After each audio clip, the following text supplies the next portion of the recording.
만나게 된 계기가 친구가 둘 다 간호사인데 친구가 본인의 친구를 데리고 왔는데 이 두 친구가 30년 지기 초등학교 때부터 친구인데요. 초등학생 때부터 항상 뚱뚱했었어요. 계속 다이어트를 실패하는 모습만 봤으니까 실패 이거를 이제 계속 하다가 지금 맛있는 거 하나 먹고 사는 게 너무나 행복하고 만족스러운 다이어트 할 필요 없어. 그냥 건강을 위해서 운동만 좀 해주면 되고. 근데 본인이 너무 절실하게 20%가 하더라고.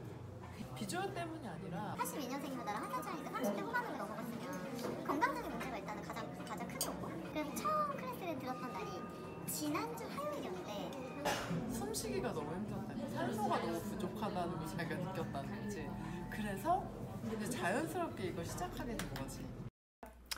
안녕하세요 여러분, 정아름입니다. 정아름 이즈 커밍이 한 사람의 고민을 맞춤형으로 해결해 드리는 프로젝트잖아요. 그래서 2019년의 마지막이자 2020년 대망의 프로젝트로 제가 과체중 워킹맘 키위양의 다이어트를 도와주게 됐다는 얘기는 사전에 말씀을 드렸죠.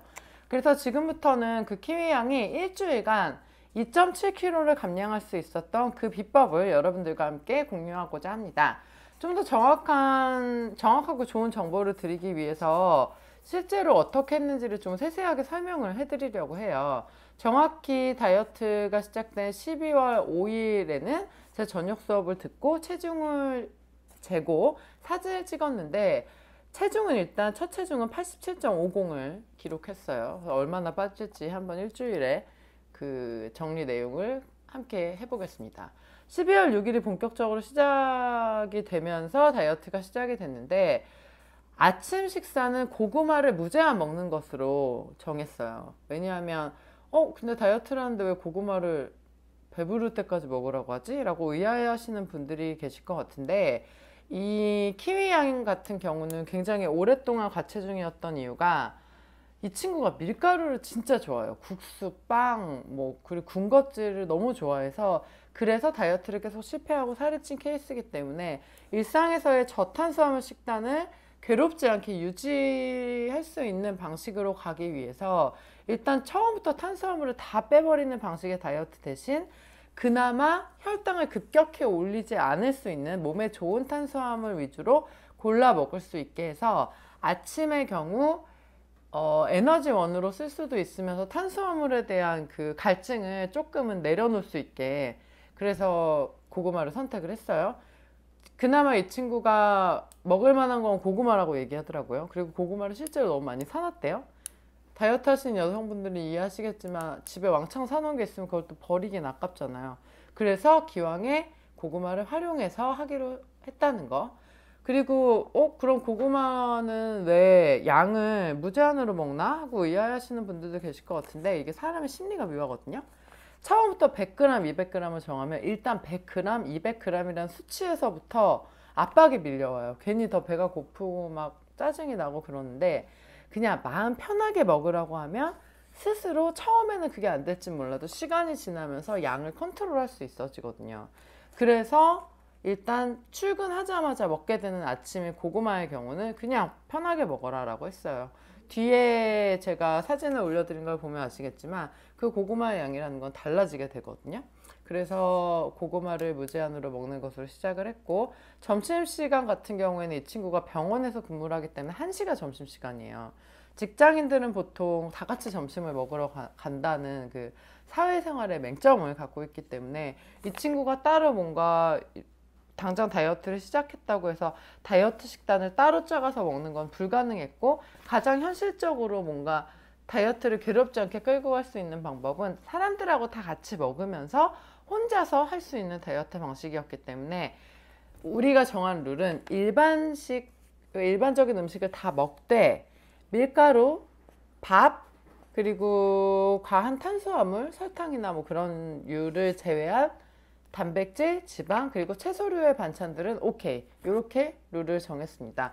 그렇게 되면 여러분들도 초이스를 하실 수 있는 게 굉장히 많아요. 백반집에 가더라도 골라 먹을 수 있는 게 굉장히 많고 그리고 순댓국이나 아니면 해장국이나 이런 탕이나 국 종류도 있고요.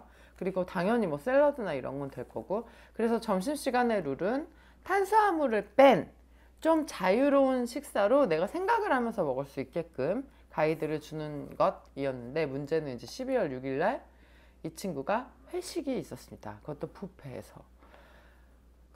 다 같이 하는 회식을 빠질 수는 없잖아요. 많은 직장인들은 공감을 하시겠지만.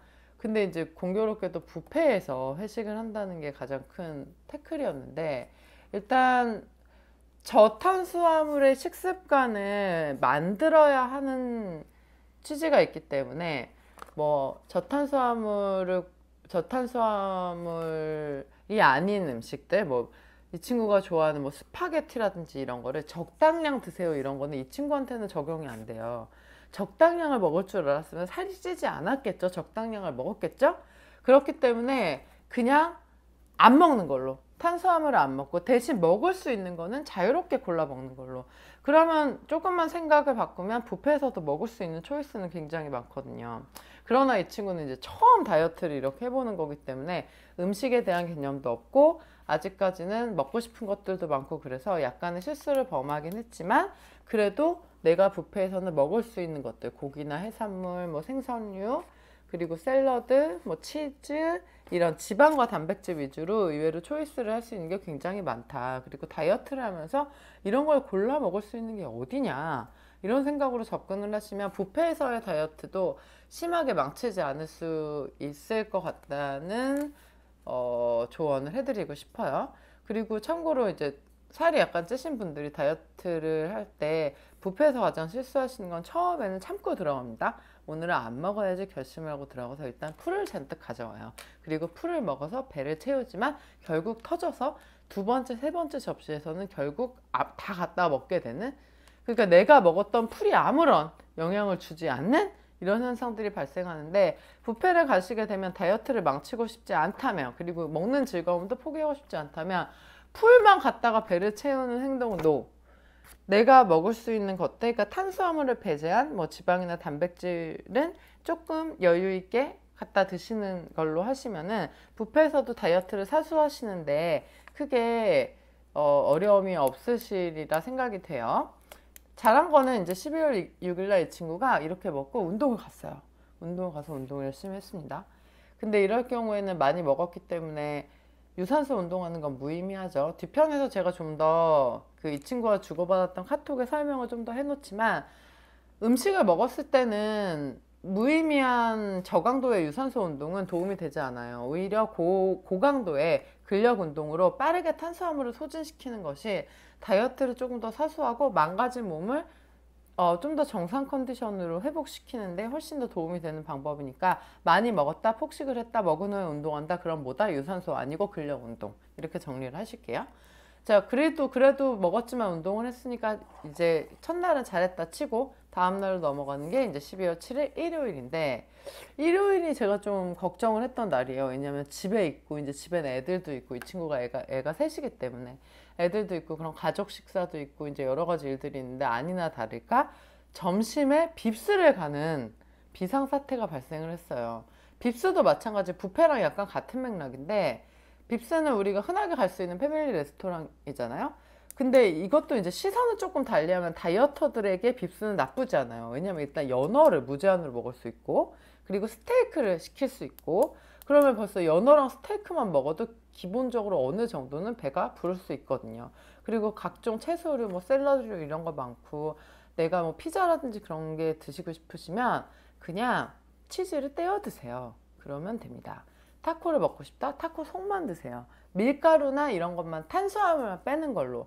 탄수화물을 빼는 이유는 제가 뭐 탄수화물을 탄수화물은 우리의 적이다 이런 게 아니라, 지금은 다이어트 중이고 저탄수화물 습관을 들이고 있는 단계이기 때문에, 내가 기존에 먹는 패턴을 자꾸 컨트롤하려고 그러면 컨트롤이 안 돼요. 스파게티 한 입 먹는 거 안 돼. 그냥 터지면 끝이에요. 그렇기 때문에 차라리 마음 편하게 내가 일정 기간 먹을 수 없는 부분은 포기하고 즐길 수 있는 부분을 즐기는 식으로. 그래서 빕스에서는 나름대로 이 친구가 잘 버텼어요.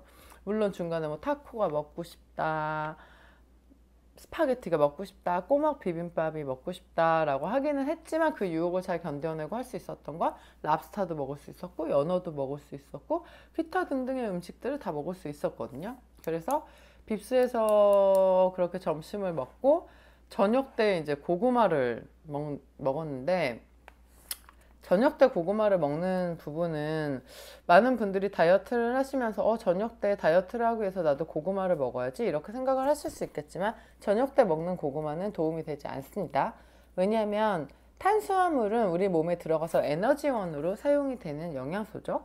그런데 우리가 저녁 때는 특별하게 에너지를 소모한다거나 활동을 많이 할 수 없기 때문에 굳이 탄수화물을 더 넣어주실 필요는 없어요. 그게 다이어트의 효율에는 굉장히 맞지 않는 부분이라, 그러면 차라리 단백질과 지방과 채소를 곁들여서 조금 드시는 게 차라리 더 나은 초이스죠. 그래서 안타깝게도 키위 양이 저녁을 안 먹었거나, 어차피 이날은 활동량도 좀 없었을 테니까 저녁을 안 먹었거나, 혹은 이때 그냥 뭐 삶은 달걀이나 뭐 달걀 후라이나 뭐 이런 정도로 허기를 달랬으면 좋았을 것을, 저녁 때 고구마와 총각김치 먹은 거는 약간 태클이지만 어쨌든 3일차기 때문에 잘했던 걸로 그렇게 생각을 하고 가겠습니다.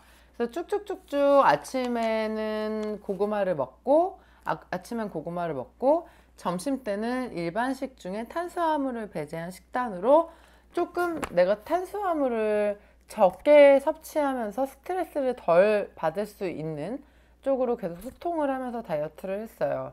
저녁 식사 같은 경우는 사실 다이어트에 있어서의 가장 보편화된 저녁 식사의 룰은 6시 이후 먹지 않는다인데, 저는 개인적으로 그게 현실적으로 가능하지 않다고 생각하거든요. 왜냐하면 사람마다 라이프 스타일이 너무 다르죠. 예를 들어 저 같은 경우도 뭐 제가 수업이 있는 날은 모든 일정을 다 마무리하고 집에 오게 되면 11시 거의 12시 가까이 돼요. 전 하루 종일 거의 먹지 못하거든요.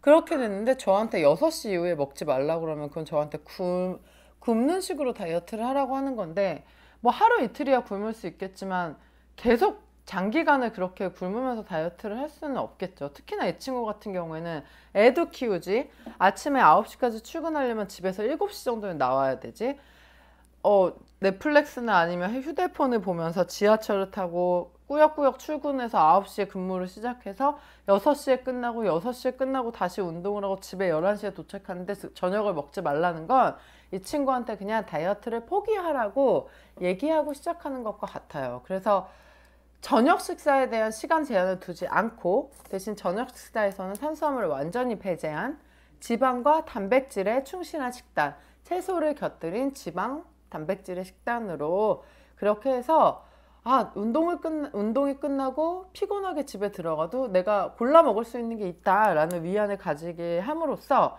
운동할 수 있는 에너지와 힘도 좀 주고 다이어트를 계속 지속할 수 있게끔 이끌어가는 것이 제가 키위양과 함께 하고 있는 다이어트의 핵심일 것 같아요. 모든 사람들은 라이프 스타일이 다릅니다. 일어나는 시간 다르고 하는 일이 다르고 일의 패턴이 다르고 왜 살이 쪘는지에 대한 이유가 틀리고요. 운동에 대한 유무도 다르죠. 키위양 같은 경우는 아예 운동을 평생 해본 적이 없어요. 얘는 특허 스쿼트를 태어나서 처음 해봤다는 거야. 그럼 그런 사람한테 또 저녁 6시 이후에 굶고 6시 퇴근인데 6시 이후에 굶고 헬스장 바로 가갖고 유산소 운동하고 근력 운동 겁나 한 다음에 유산소 하고 그러면 얘 일주일 못 버티거든요. 그리고 즐겁다고 느끼지 못해요. 왜냐하면 내가 괴롭게 생각해서 하는 부분에 대해서는 성취감을 느낄 수 없기 때문에. 그래서 이 키위양의 일주일 마이너스 1.7kg는 저에게도 그리고 키위양에게도 굉장히 큰 의미가 되고, 같은 환경에 다이어트를 하고는 싶지만 그동안 뭐 탄수화물을 계속 드시면서 살이 쪘는데 살을 못 빼고 계신 바쁜 워킹맘들, 직장인들에게는 조금 더 같이 공감을 하면서 다이어트 할 수 있는 코드가 있지 않을까 하는 생각이 듭니다. 그래서 고구마 먹고 살 뺄 때 헐 일주일에 1.7kg 헐 나도 해봐야겠다, 이게 중요한 게 아니고 어떤 맥락으로 이렇게 먹게 됐는지, 그리고 앞으로 다이어트를 어떻게 전개해 나갈지를 좀 더 관심 있게 지켜봐 주시면 여러분들도 충분히 제 컨텐츠를 통해서 공감을 하면서, 그리고 우리가 소통을 하면서 다이어트를 하실 수 있을 것 같아요. 궁금하신 사항은 저한테 댓글로 질문을 달아주시면 제가 성심성의껏 답을 해드릴 거고요. 지금부터는 일주일에 우리 마이너스 2.7kg였잖아. 다음 주엔 더 빠집니다. 다음 주에 식단이 바뀌어요. 그래서 곧 운동 내용도 공개를 할 거고요. 이 뒤에는 바로 키위양과 제가 실제로 주고받았던 카톡이 여러분들께 공개될 거예요. 그걸 보면서 여러분들도 같이 다이어트하는 마음으로 오늘부터 한번 내 식단을 체크해 보면서 저랑 카톡을 하는 건 아니지만 먹는 사진도 찍어보고 키위양이 저한테 했듯이 뭔가 그런 식으로 다이어트를 하시면은 2020년을 조금 더 즐겁게 시작하고 2019년을 즐겁게 마무리하실 수 있지 않을까라고 생각합니다. 그럼 다음 주에 새로운 식단 기대해 주시고 더 빠진 키위양의 다이어트를 응원해 주시면서 카톡 내용을 확인해 보시죠. 고! 30년간 다이어트를 실패한 그녀의 다이어트를 도와주러 내가 왔다! 다이어트 시작은 12월 5일. 이때부터 키위양의 본격적인 다이어트가 시작되면서 아침 87.50으로 시작했는데요. 과연 몇 킬로까지 뺄 수 있을지 이번 주에 이야기를 펼쳐보겠습니다. 12월 6일 금요일. 아또